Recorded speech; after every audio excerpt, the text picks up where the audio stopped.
মই আজি অপ্ৰিয় হলেও এটা সত্য কথা কম, আপোনালোকে ক'বচোন সঁচা নে মিছা। মুছলমান এলেকাত আপোনালোকে লক্ষ্য কৰক, হিন্দু ছোৱালী কিমান নি মুছলমান ল'ৰাই সংসাৰ কৰি আছে। আৰু হিন্দু এলেকাত আপোনালোকে খেয়াল কৰক, হিন্দু এলেকাত মুছলমান ছোৱালী কেইজনী নি হিন্দু ল'ৰাই বিয়া পাতি সংসাৰ কৰি আছে। যদি মুছলমান ছোৱালী চাবক, হিন্দু ল'ৰাই যদি ইমান ভাল দৃষ্টিৰে চাব পাৰে, ভাল মনোভাৱে আৰু তেওঁলোকৰ কথা বেয়া চিন্তা নকৰে, তেতিয়াহ'লে এই মুছলিম ল'ৰা ছোৱালী হিন্দু ছোৱালী চাবক কিয় তেনেকুৱা মনোভাৱ লৈ পেলাই তেওঁলোকক এনেকুৱা বিয়া পাশত আবদ্ধ কৰাই পেলাই তেওঁলোকক আনি পেলাই সংসাৰ কৰিব লগা হৈছে? কি প্ৰয়োজনডাল আছে?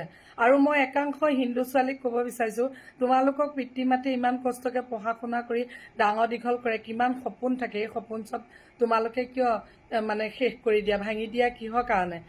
তোমালোকক লৈ কিমান সপোন দেখে, তোমালোকে এই মুছলিম ল'ৰাকেইটাৰ লগত আহি সংসাৰ কৰিব কিয় লাগে? কি প্ৰয়োজনডাল আছে? হিন্দু ল'ৰা নাই নেকি?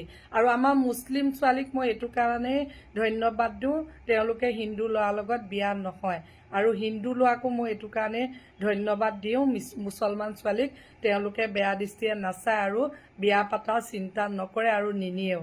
তেতিয়াহ'লে হিন্দু ল'ৰাই যদি মুছলমান ছোৱালীক ভাল দৃষ্টিৰে চাব পাৰে, ভাল মনোভাৱ তেওঁলোকেও থাকে, তেতিয়াহ'লে আমাৰ মুছলিম ল'ৰা চবে সেই হিন্দু ছোৱালী চবক নিজৰ ভণ্টি হিচাপে কিয় ভাবিব নোৱাৰে?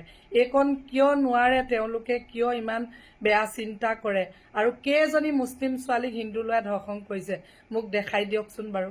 এতিয়া সঁচা কথাটো কমেইতো, কিয় নকম?